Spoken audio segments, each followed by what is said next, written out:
welcome to India Sense, NDTV's premier international show. I'm Gauri Dwivedi, and in this show I view the world of global politics, global economics and the buzzing world of technology through the lens of India. But let's first get started with the headlines this Friday evening.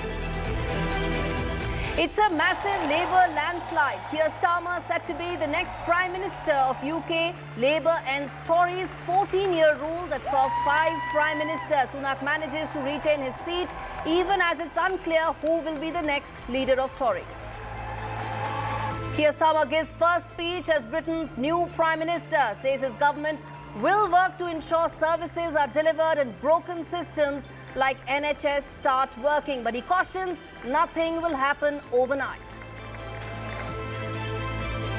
Have no doubt that we will rebuild Britain with wealth created in every community, our NHS back on its feet facing the future, secure borders, safer streets, everyone treated with dignity and respect at work. Is the world on the brink of a major conflict as Israel and Hezbollah look set to escalate the cross-border tensions that have continued since 7th of October attacks on Israel? America and France racing to find diplomatic solutions. Days after skipping the China-led SCO meeting in Kazakhstan, Prime Minister Modi will meet Russian President Vladimir Putin in Russia. This will be his first bilateral summit in the third term. India gets on the AI highway, pushes for global standards and regulations at the Global AI Summit in Delhi. Commercial usage of AI could boost India GDP by $1.5 trillion by 2030. And India are T20 World Champions. The Indian team return home to mega road shows and big celebrations in Delhi and Mumbai.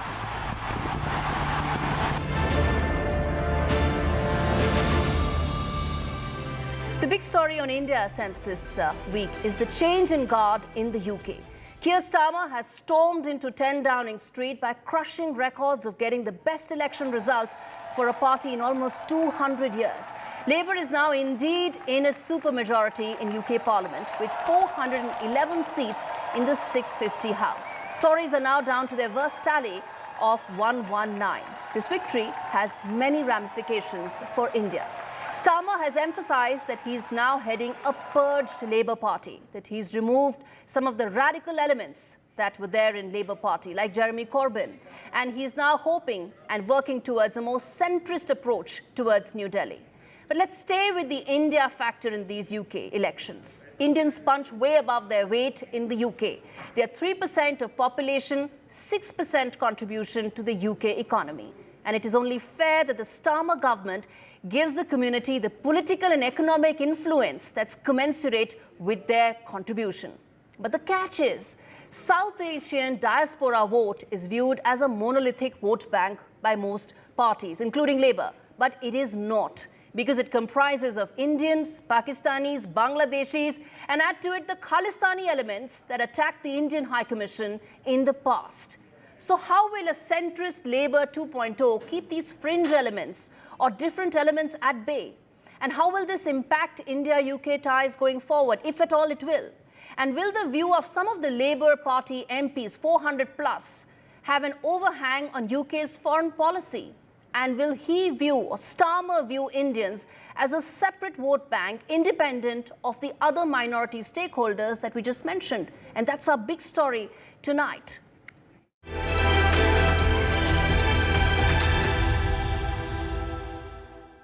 In fact, we've got two big voices on the big story today.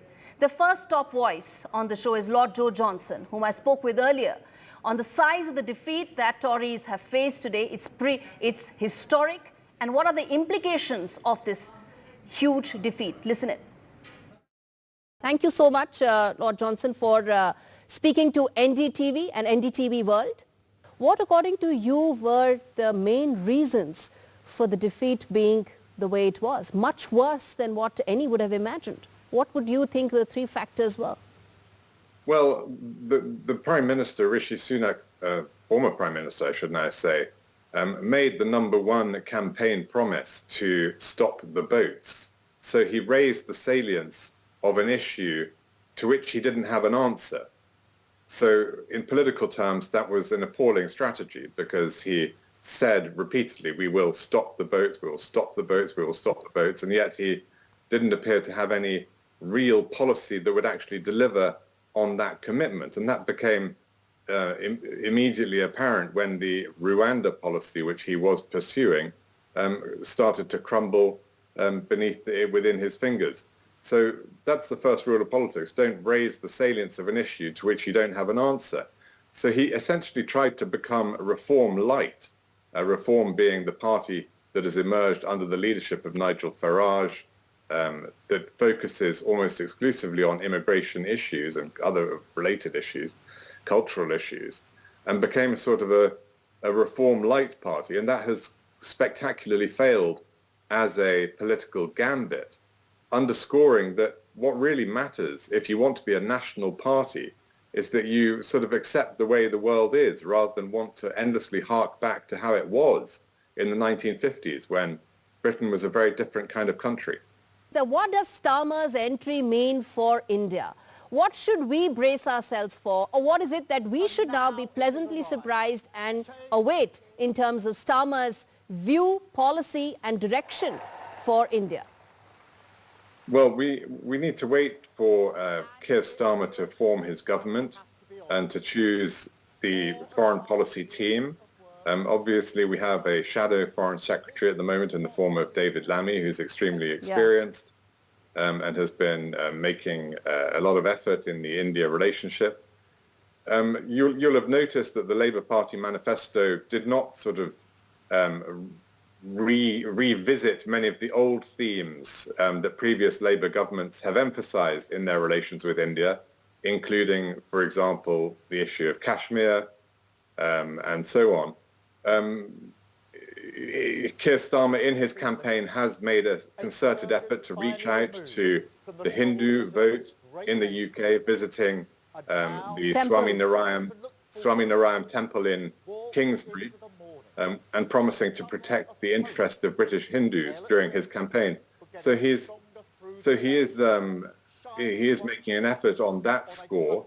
At the same time, he can't ignore other minorities in the UK, including the Pakistani and other Muslim diasporas in the UK, who represent 1.2 million voters. And it's worth noting that several independent members of Parliament close to those communities have successfully defeated Labour candidates overnight and are now represented in the UK Parliament. So he can't be ignoring those issues.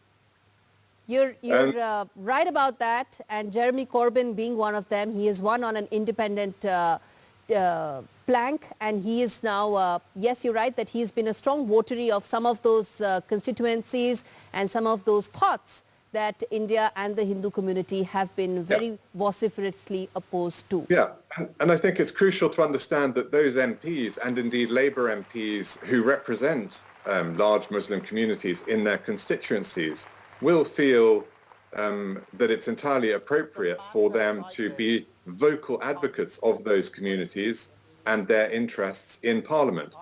And India should not confuse their doing that with positions of the government itself. It's a key part of our democracy that MPs represent their constituents of all shapes and sizes and do so entirely freely. And this doesn't mean that this is a UK government position, but simply MPs representing their interests in Parliament in a free democracy. And that's a really important part of our system. And it's often a source of misunderstanding between the UK and India. But it's vital that everyone understands that this is MPs doing their job, representing their constituents, rather than necessarily being government policy. But I want to ask you this, that will that have an overhang on Starmer's economic and foreign policies towards India? Do you see that having an overhang? No, I mean, the UK and India have been pursuing a trade agreement over the past 3 or 4 years. This, has been making steady progress, and I imagine that, a re-elected Prime Minister Modi in India, the new Prime Minister Kier Starmer in the UK, will at the right moment for both countries resume those conversations. There is a deal. It's not a massively beneficial deal in terms of what it does for the UK economy, but there is a trade deal to be done at some point, and I'm sure those conversations will resume when it's mutually convenient for both sides. All right, Lord Johnson, thank you so much for speaking to NDTV, and let's wait for the next steps that the Tories will take from here on after these sombering numbers. Thank you so much, sir.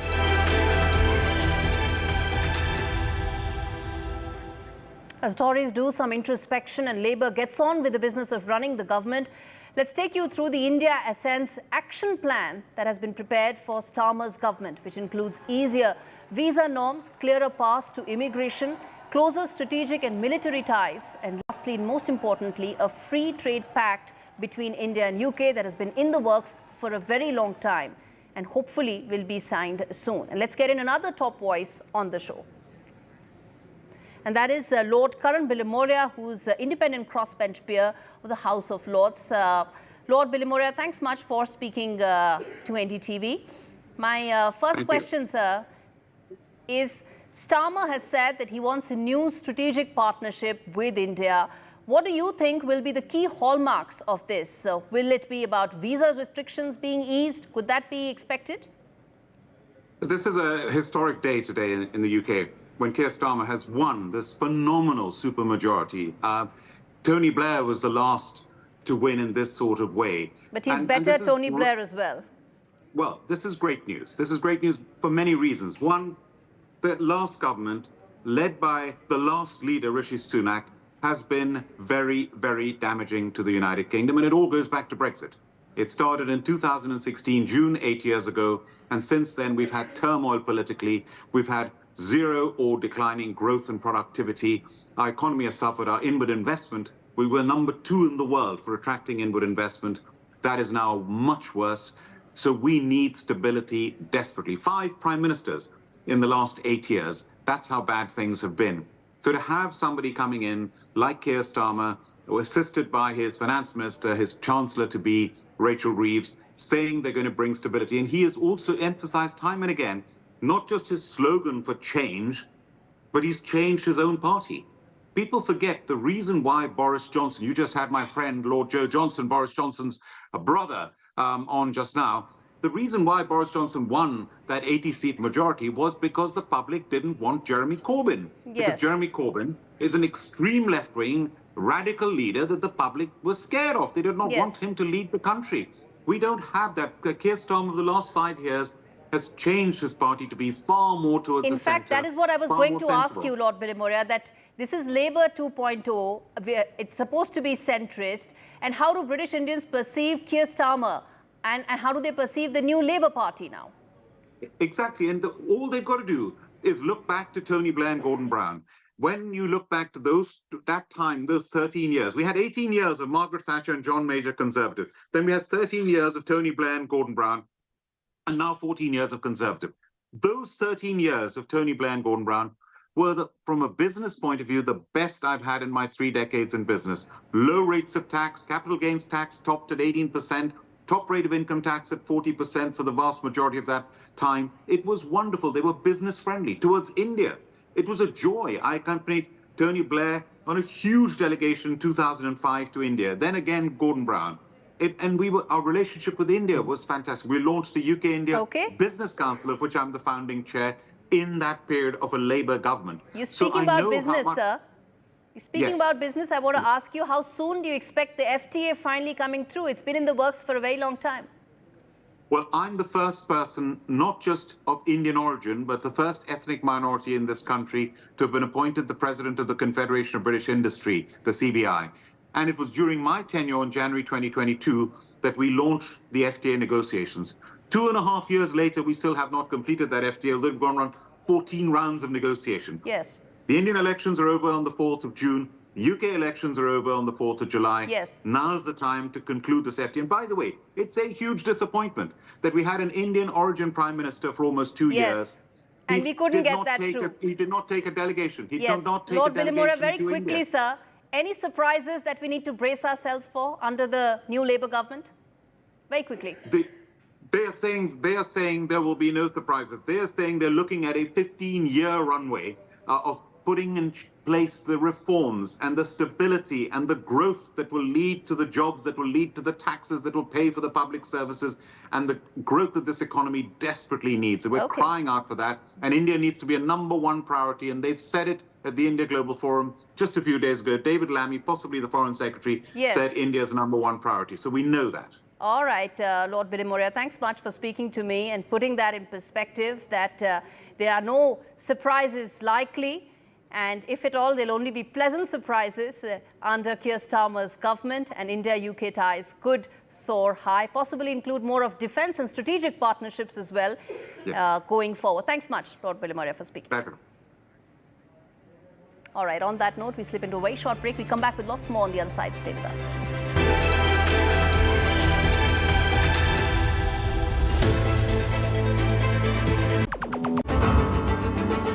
With Starmer headed for supermajority, is Labour 2.0 good news for India? India gets on the AI highway. Are Hezbollah and Israel ready for war? All this and more with me, Gauri Dwivedi, only on India Ascends.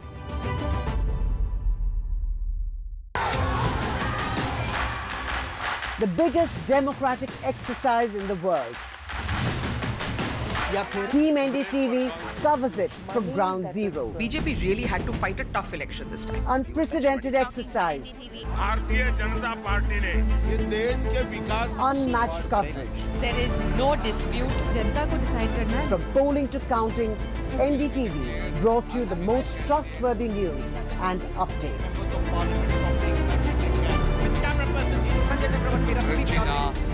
Elections mean NDTV.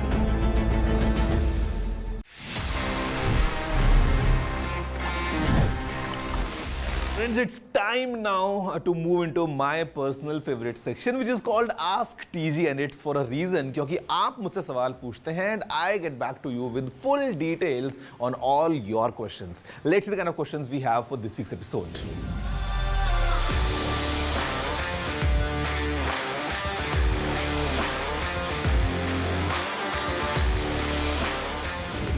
You know, it's very easy, it's very convenient, and अगर आपके पास में दो अलग-अलग phones हैं, essentially I carry 2 phones और मैं यही करता हूँ, so that both my WhatsApp accounts are on both the phones, which is very simple. आप केवल, you can utilize the option of linking a device, and if you link. Stay informed and entertained with the new and updated NDTV News app. You can watch all our channels live. Stay informed and Angle story this week. Now, President Biden fell asleep during his first presidential debate, but he cannot be caught napping in what could be the biggest flashpoint in the Middle East right now. And even if diplomacy cannot forestall deeper conflict between Israel and Iran's proxy Hezbollah, in the long term, it's the world's only bet right now. But it's complicated, since no one wants to really solve this present problem, which could become a bigger regional conflict. On one end, there's Hezbollah, which may not accept a diplomatic solution as long as it can continue attacking Israel on the border without any escalation. On the other hand is Iran, which may not want to settle this diplomatically either, since it's using Hezbollah to widen its net to include Cyprus. You can see that on your screens. That map tells you that how Iran wants to dictate commerce in the Mediterranean Sea, just like it's using Houthi rebels in the Red Sea. And lastly, Israeli leadership also is not keen on a diplomatic solution, because they want to use this momentum to push Hezbollah back by about 10 kilometers, destroy the terror group's firepower. But the world needs to act. They cannot wait for any of these 3 actors to tell them for a diplomatic solution. And the reason for that is Hezbollah is deadlier than Hamas. It has a bigger weapons arsenal. It has a deeper tunnel network and a larger combat-ready army. In fact, US and France are searching for peace solutions right now. They're searching for options, which are very few. And unfortunately, any escalation will make America's intervention a certainty. It will be required to come and support Israel through arms, intelligence, and funding, and possibly even take on Iran directly through some sort of an attack to destroy its supply lines on its proxy network. Well, there will be a retaliation from Tehran on this, and that will bring the world to the brink of a major war. And how does one avoid that? well, diplomacy is probably the only tool available.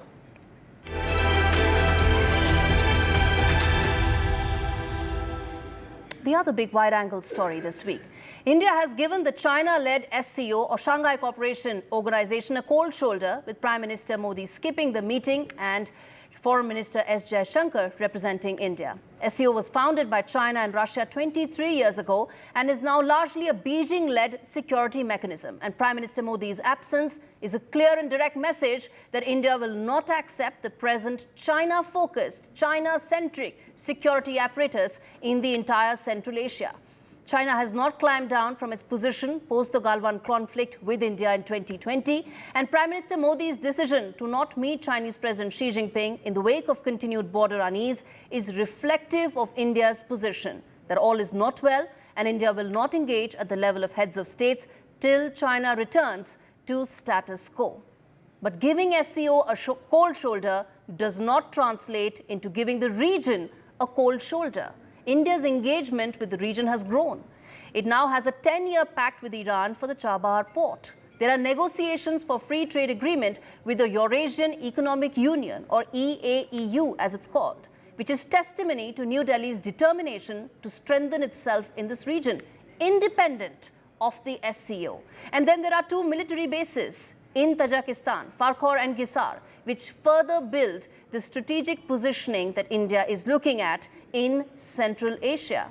Clearly, India is thinking beyond the traditional trade routes that go via SCO to ensure it has greater economic influence in the Central Asian region. And the shift from a security-focused engagement, which what SCO provides, to a broader cooperation with Central Asia highlights the strategic depth of India's pursuit.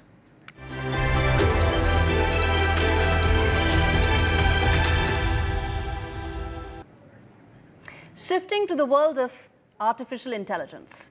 As the global AI race heats up, India is also looking to take leadership in this space. And unlike US and China, which are engaged in some sort of an arms race to possibly weaponize the technology, India has different plans. It hosted the Global AI Summit recently. It's geared to create rules. It wants to build standards, use AI for local solutions, completely different from what America and China are really trying to do. Listen in to what ID Minister Ashwini Vaishnav said on this.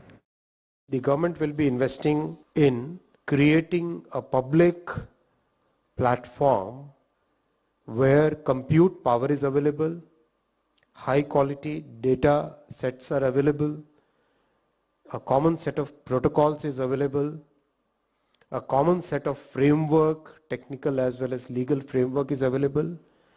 Then the startups, the entrepreneurs, the academicians, the people who are working on different applications for a variety of sectors like agriculture, medicine, healthcare, education.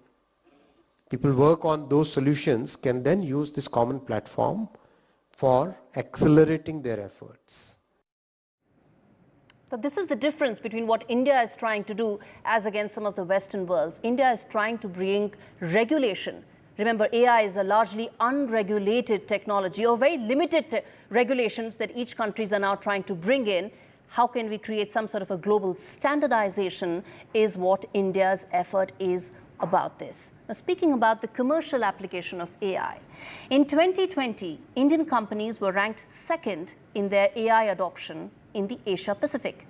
And since then, healthcare, finance, retail, manufacturing are essentially the ones that are leading the AI wave in India. There are some statistics that suggest that AI could be the X factor for India's non-linear growth. And generative AI could boost India's GDP by $1.2 to $1.5 trillion by 2030. And as per this E&Y report, it says that this could be about 5.9 to 7.2% increase in India's GDP in the next 6 years. Another report suggests that the overall AI market in India is set to now boom to about $17 billion by 2027. That's 3 years from now.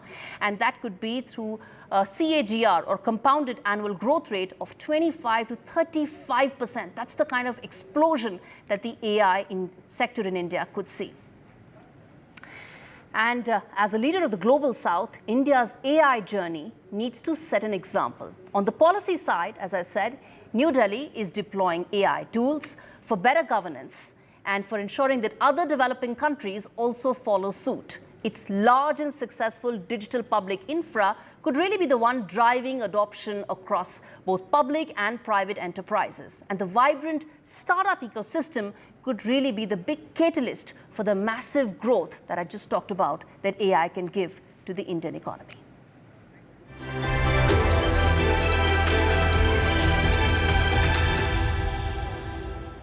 All right, as we come to the end of this edition of India Sense, take a look at this week's video, which is of Dutch Prime Minister Mark Rutte, who's cycling out of his office as he made way for his successor. And what a refreshing sight it was, away from the usual long cavalcade of cars for any Prime Minister. Take a look.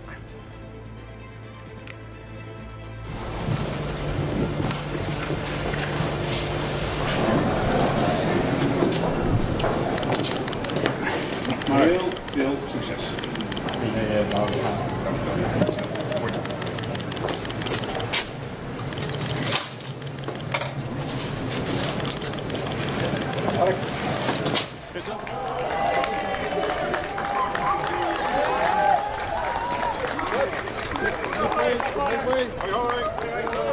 Tot ziens allemaal. Hoi hoi.